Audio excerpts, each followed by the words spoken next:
لاحظي بحثي كم أجل ميلكي بودا سواد وهزكي بودا سواد وكون سكانش لو روحته شوراکان لەگەڵ ڕاپەڕینە جەماوەرەکەی 1991 لە کوردستان و دەرکردنی هێزەکانی حکومەتی بەعەس، چەپ و کۆمۆنیستەکان بۆ وەڵامدانەوە بە بۆشایی دەسەڵات دەستیان برد بۆ پێکهێنانی شوراکان. لە زۆربەی شار و شارۆچکەکانی کوردستان شوراکان پێکهاتن و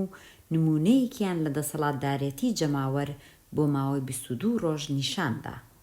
کە بە هاتنەوەی هێزەکانی گاردی کۆماری عێراق و ئاوارەیەکە و ڕێکەوتنی دواتری بەرەی کوردستانی لەگەڵ حکومەتی بەعەس کۆتایی بە تەمەنی شوراکانیش هات.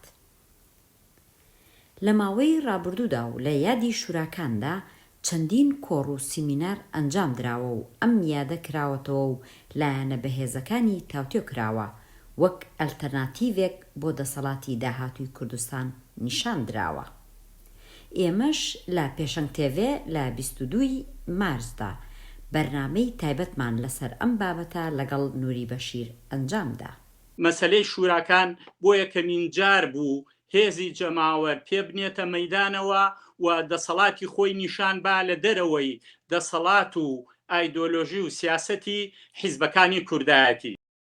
هەر لە مانگی مارسدا لە هۆڵی رادیۆ پێشەنگ لە سلێمانی لەسەر شوراکان 2 سیمیناری جیاواز ئەنجام دران بۆ خەسرەوسایە و عوسمانی حاجی معرف.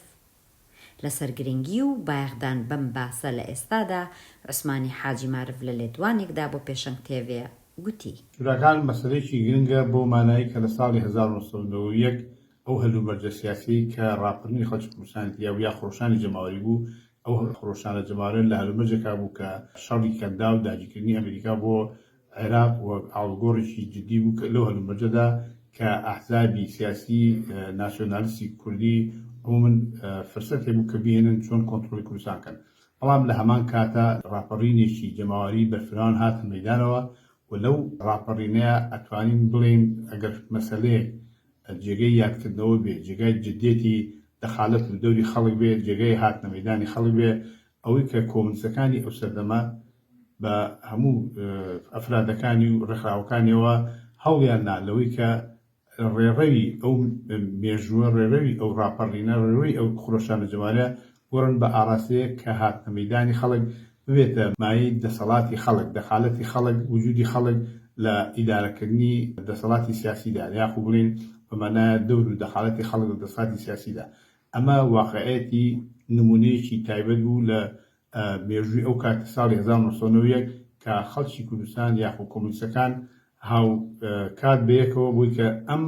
هەلومەرجە سیاسیە بگۆڕن بە ئاخارێ بۆ دەخالەتی خەڵک. بەڵاوی کە ئەمە بە ئەنجام نەگەی سەر نەکە و مەسەلەیەکی ترە. اینجا لە هەمان کاتەوەی کە ئەم گرنگی دانا ئەگەڕێتە بۆی کە ئەحزابی ناسیۆنالیستی کورد بە ئاشکرا ئەبینین، یاخو هەتا جۆرێک معلومە کە بە هەموو جۆرە ئەیانێ ئەو مێژووە ئەو حرەکەتی زودنەوە شورایە بسڕنەوە، باسی نەکرد. ئەگەر بۆیان بکرێ لە مێژووە بتوانن بیسڕنەوە بۆ هەوڵەدەن ئەو بکەن. سەرنج بن بە هیچ جۆرێک ئەحزابی ناسیۆنالیست باسی شوراکان ناکات، باسی دەور و دەسەڵاتی خۆیان، ئیمکاناتی خۆیان، مەساوی کەڵی ئەو ڕۆژانەی ئەمڕۆیان خەڵقان بە هەموو ئاسار و کارەساتێکە خۆخانیان و دەوریان گیراوە، ئەگە بۆیان کرێ هەوڵەدەن ئەو مێژوە بسڕنەوە. بۆیە بۆ ئێمە پێویستە هەموو ساڵێ هەموو کاتێ لە هەمان کاتە بۆی کە جارێککە بۆ دووبارەکردنەوەی ڕێکخراوکردنی زیاتری شوراکان هاتنە مەیدان و دەور دەخالەتی خەڵک دەسەڵاتی سیاسیە ڕێڕەوێکە کە ئەبێ هەمیشە بیرینە بێت. ئەوەی کە ئەم ئەحزابی ناسیۆنالیست و ئەحزابی بۆرژوازی بەگشتی ئەیانەیە دەور و دەخالەتی خەڵک گۆشەگیر بکەن، دەسەڵاتێکە سەر و خەڵکی بێت، دەسەڵاتێکە کۆنتڕۆلی خەڵکە، دەسەڵاتێکە ئامانجەکەی معلومە خەڵکی سەرمایە و پاراستی سەرمایە و باسکردنی شوراکان خۆ ئامادەکردن بۆ شوراکان خۆ ئامادەکردن بۆ ڕاپەڕینی خەڵک هەمیشە پێویستەکە لە ڕێکخراوبوونی خەڵکە، لە دەور و دەخالەتی خەڵکە، لە ئامادەبوونی خەڵکە. مەسەلەیەکی جدیە هەر بۆ مانایش پێویستە هەمیشە باسی بکەین، هەمیشە ئامادەیکەین، هەمیشە ڕۆشنیکەینەوە و هەمیشە مەسەلەیەکی جدی بێت لە هەموو خۆشان و ڕاپەڕینێکی جەماوەری و هاتنە مەیدانی خەڵکدا. شایانی باسە کە لەسەر مێژووی شوراکان و کار و سیاسەت و چالاکی و ڕووداوەکانی ئەو سەردەما کتێبێک لە ئامادەکردنی مزەفەری محەممەدی و ڕێنوار جەبار لە چاپ دراوە. بەجیا لە گێڕانەوەی مێژووەکە تێیدا بەشێک لە هەڵسوراوانی شوراکان